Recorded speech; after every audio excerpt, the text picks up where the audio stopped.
Is for Shannon Homeschool Co-op parents and students looking at their class dashboard. So we're going to go ahead and log in, and the landing page should be on your classroom, but if it is not, you can, or if you are, on your home screen or whatever to get back to your classroom, you can go and click on classes. You can switch your view over here to being your parent view or your student view.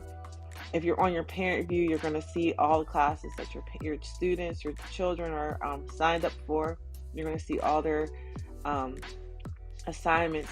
You're going to see the instructional media, which is going to be the Zoom link, the live Zoom links, and the archive videos of the classes. If the teachers are doing that, you will see your class forums. You'll see your instructors. You'll see the calendar, and which is the calendar for the whole co-op. You'll see the forum for the whole co-op, and you will also be able to see your children's attendance. The instructional media, which is the Zoom and the videos.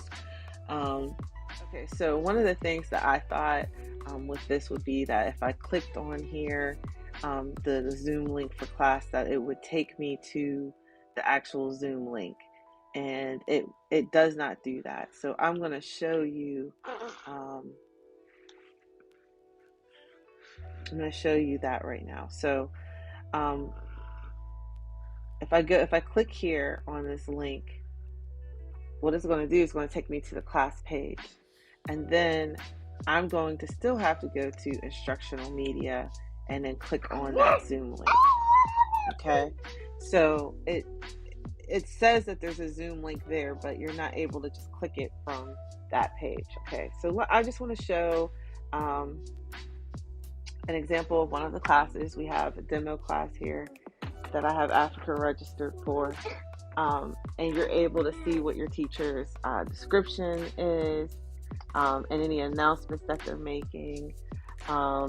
And then there are assignments. So with the assignments, if you come in here, you can click on the assignment, and the resource is what the actual assignment is. So if I click on here, you see any boxes with the link out, that's going to be an actual link. And so I just basically put something in there. But if it's a file here, it'll tell you what type of file it is. So with this week, it's going to be PDF workbook for week 3. Okay. And again, that's just something random. You're able to actually upload work back. So let's just say, I can just say homework submission week 3. And then I'm just going to put a Google Drive link in there, and I'm going to add upload. So now it's going to say that, let's go back up here. It's going to say that we submitted our homework for week 3. The status is it's ungraded. So with week 1, I did this before, and I went in on the teacher side, and I was able to change that to completed on time. Your teacher is also able to upload, like if there's any sort of grading or any sort of checking work, they're able to upload, and they're able to provide feedback as well. On the resources tab, this will be like any type of slides, presentation slides. That's an example of one.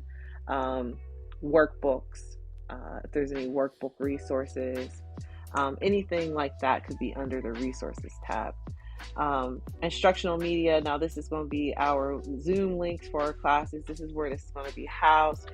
Right now I have it under the announcements as well, but I think that we're just going to do that for the first week or 2, and then after that we're going to really expect everyone to be able to go to their instructional media page and click on their live feed link, and you could see also here last week's class. I have an archive link right here, and this archive is going to go back to maybe like a YouTube, so it might be like a previous class. You could come here, click on that link. This one's going to YouTube. It's just a random link I put in there to YouTube, just to show you that functionality. We have attendance. So if the student is showing up at class and different things of that nature, um, and if our teachers are taking attendance, you'll see that here.